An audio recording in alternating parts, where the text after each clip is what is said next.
In April 2023, police in West Rock Hill Township, Pennsylvania, respond to a simple call about kids taking items from an abandoned trailer.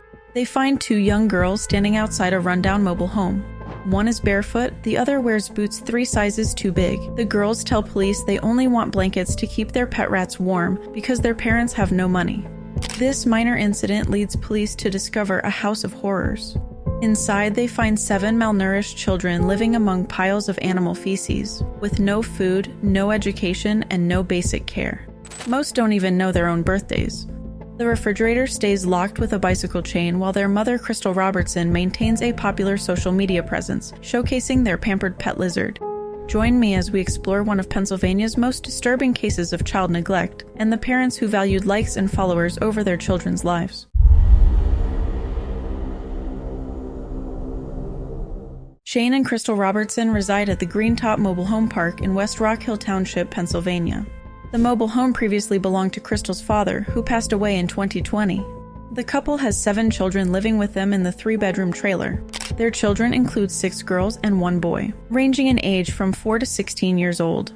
The children share a single bedroom with 1 mattress on the floor. Crystal creates and maintains a TikTok account featuring her prized Argentine red tegu lizard named Boudin. The account gains over 1,000 followers and features nearly 90 videos tagged with phrases like spoiled, local celebrity, my baby boy, and good boy. The social media account shows Crystal taking Boudin on special outings, including a January visit to residents at a Quakertown nursing home and a trip to meet the Easter Bunny. She dresses the 4-foot-long lizard in costumes, including a baby chick outfit and Halloween pajamas. Crystal lavishes attention on Boudin, hand-feeding him fresh salmon, chicken liver, and steak.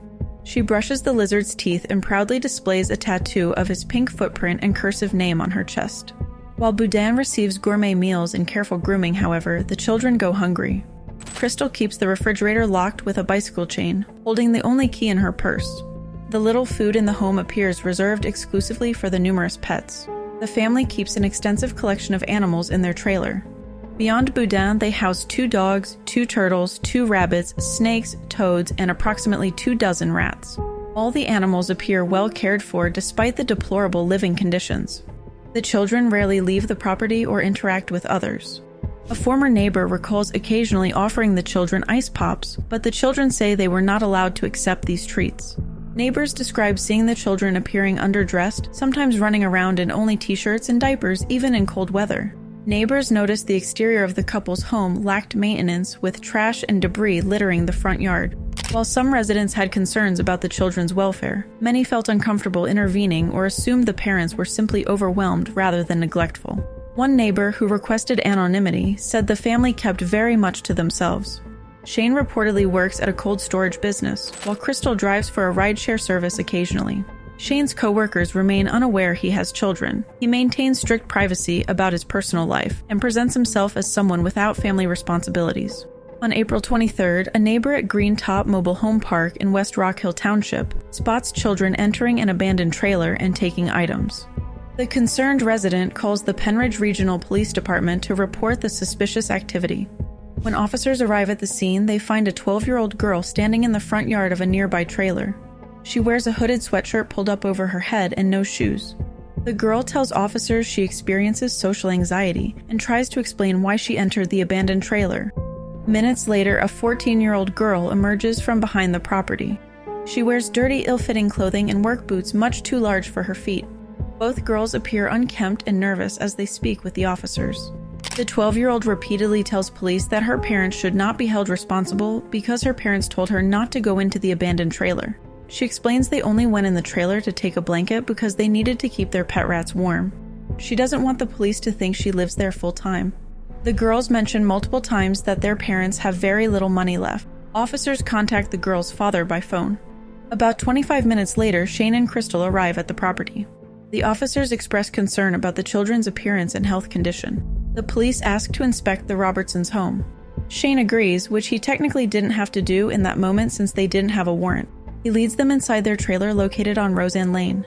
As they approach the door, the officers notice extra security on the fridge.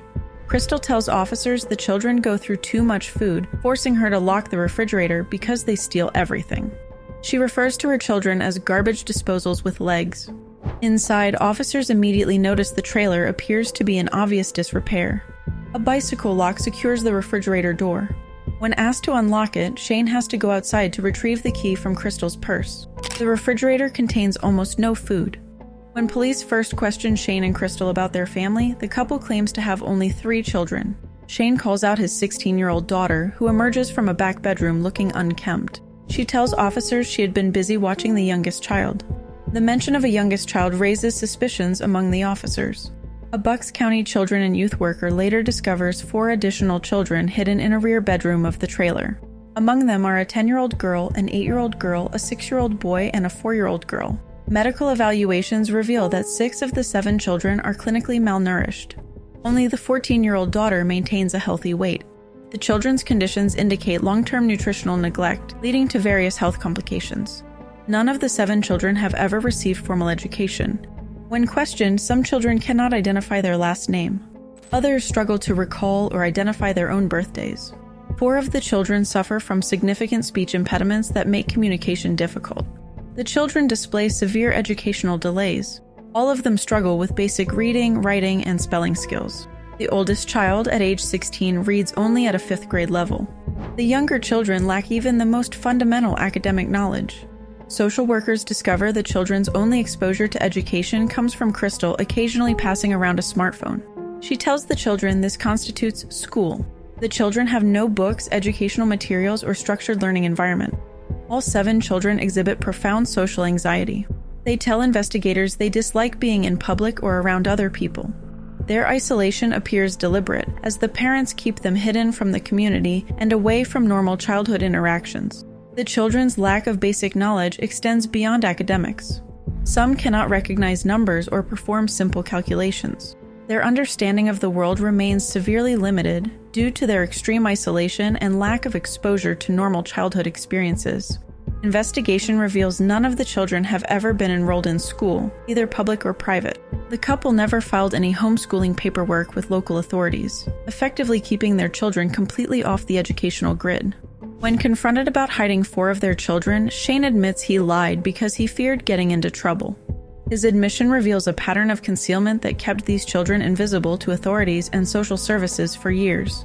The Robertson family's trailer reveals shocking conditions during police inspection.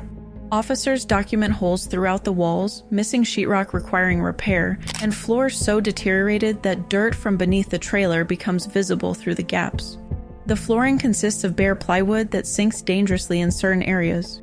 Crystal tells officers she fell through the floor near her bedroom door several months earlier. The family simply placed new pieces of plywood over the hole without properly repairing the underlying structural damage. The bathroom presents particularly hazardous conditions. The lower half of the bathroom door is completely missing. The exhaust fan appears caked with dust, and the pipes under the sink show heavy corrosion. Most alarming is the complete absence of basic hygiene products. Officers find no soap, toothbrushes, or other personal care items. In the kitchen, cabinets appear severely damaged. The oven shows no signs of ever being cleaned. A bicycle lock secures the refrigerator door, with Crystal keeping the only key in her purse.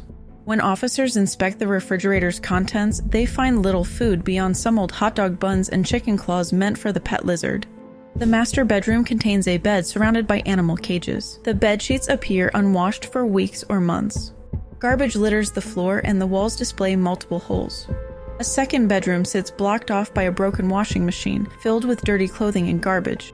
The third bedroom, shared by all 7 children, contains only a single filthy mattress placed directly on the floor. A dirty blanket covers the mattress, and both the blanket and floor show visible animal feces. This room also houses approximately 24 rats in cages. The entire trailer emanates strong odors of urine and feces. Officers observe numerous insects throughout the home. No cleaning products exist anywhere in the residence. The only notable food found in the entire home is designated for the animals. The family maintains an extensive collection of pets despite their meager living conditions.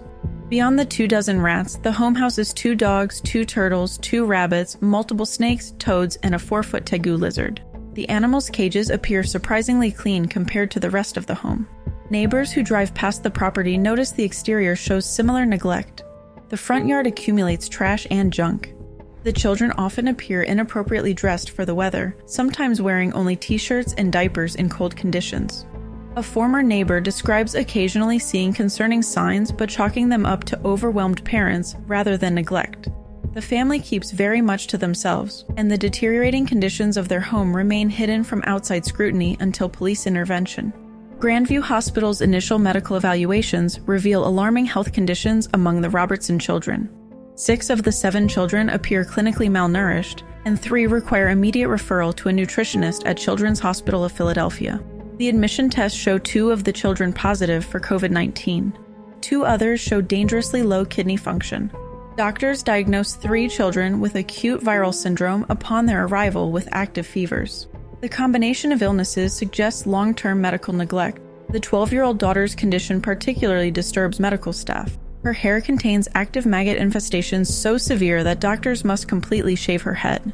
She explains that a severe sunburn the previous summer left her scalp and neck too painful to brush her hair, leading to extreme matting. The youngest child, age 4, suffers from ringworm infections. Multiple children show signs of lice infestations. Their hair appears so matted and tangled that several children require complete head shaving once in foster care. Dental examinations reveal extensive decay across all 7 children. The 6-year-old boy presents with 13 visible cavities, requiring 5 immediate tooth extractions and 6 dental crowns. A dangerous abscess in his mouth demands urgent treatment. His 8-year-old sister needs 5 teeth extracted and 5 more fitted with crowns. None of the children have ever visited a dentist before their removal from the home. Their severe dental problems indicate years without basic oral hygiene. 4 of the children receive diagnoses of poor eyesight requiring glasses. 2 others need vision appointments. Medical records indicate 4 of the children haven't seen a doctor since 2016. The youngest child's last medical visit occurred at 5 months of age. The children's extensive health issues lead one emergency room doctor to describe this as among the worst, if not the worst, child neglect cases in her career. She notes this marks the only time she has ever diagnosed education neglect alongside physical neglect. The 2 youngest children appear so severely malnourished that they require hospitalization within their first week of foster care. The extent of their nutritional deficiencies suggests prolonged food deprivation, despite Crystal's claims about the children eating too much. After entering foster care, all children begin showing signs of physical recovery. They gain weight, receive proper medical and dental care, and begin addressing their developmental delays. Their improvement demonstrates how basic medical attention could have prevented much of their suffering. Police arrest Shane and Crystal on May 19, 2023, nearly a month after discovering their children's living conditions. Each faces 7 felony counts of endangering the welfare of children, with 1 second-degree count for their youngest daughter, who is under age 6. Despite the severity of the charges, both Shane and Crystal secure their release within 1 day. They each post $10,000 toward their $100,000 bail amounts, raising questions about their claims of extreme poverty. On September 13th, new Childline reports prompt police to investigate allegations of physical abuse. All 7 children participate in forensic interviews at the Child Advocacy Center, revealing disturbing patterns of violence.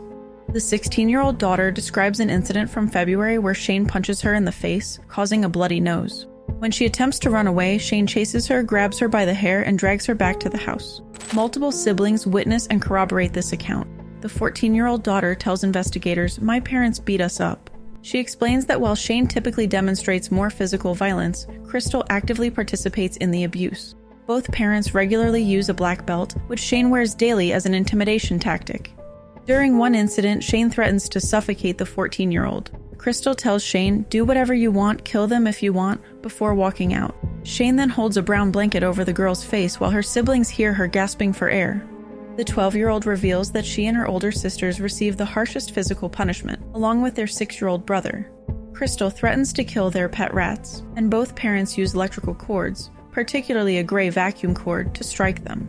When children attempt to take food from the locked refrigerator or Crystal's purse due to hunger, Shane beats them with cords, belts, or his hands. The abuse leaves visible marks, welts, and bruises on their bodies. Based on these revelations, prosecutors file additional charges against both parents in September. Shane faces charges of strangulation, assault, and conspiracy to commit assault. Crystal faces charges of assault and conspiracy. After the new charges, the courts increase their bail amounts. Shane's bail rises to $500,000, while Crystal's increases to $250,000. Both remain in custody awaiting trial, though some assault charges are later dismissed due to jurisdictional issues regarding abuse that may have occurred while the family lived in Delaware. Shane and Crystal both pleaded guilty to 7 felony counts of child endangerment and 6 counts of animal neglect. The couple entered open guilty pleas, meaning they had no agreement with prosecutors about their sentences. Before sentencing, Deputy District Attorney Brittany Kern presents evidence showing the nightmarish conditions the children endured compared to their well-cared-for pets. She emphasizes how Crystal's TikTok videos demonstrate feeding salmon to the lizard while locking food away from her starving children.